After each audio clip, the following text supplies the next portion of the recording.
Drug den operator at 5 kasabwat timbog sa bypass operation sa Pampanga. Mula sa RMN Bataan, kasama natin sa balita si Radyoman Mike Sigaral.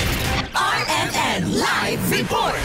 Arestado ang isang hininalang drug den operator at 5 pa nitong kasabwat sa ikinasang bypass operation ng Philippine Drug Enforcement Agency Pampanga kasama ang Lubao Police sa Barangay Santa Cruz, Lubao, Pampanga. Kasabay ng operasyon ang pagbuwag sa isang makeshift na drug den sa lugar. Kinilala ang mga naresto na sina alias Nono, 53, na umano'y siyang operator ng drug den, alias Rick, 43, alias Gio, 46, alias Tonton, 31, alias Ali, 31, at alias Renren, 44. Hindi na nakapanlaban pa mga suspects sa operasyon. Nasamsa mula sa kanila ang 5 paketa ng hininalang shabu na tumitingbang na humigit kumulang 22 grams, iba't ibang drug paraphernalia at mark money na ginamit sa entrapment. Ang mga ebidensya ay isa sa ilalim sa pagsusuri ng PDEA Region 3 Laboratory habang inihaanda ang pagsasampa ng kasong paglabag sa Comprehensive Dangerous Drugs Act of 2002 laban sa mga suspect. Kasama sa Central Luzon, Radyoman Mike Sigaral, Tatak, RMN.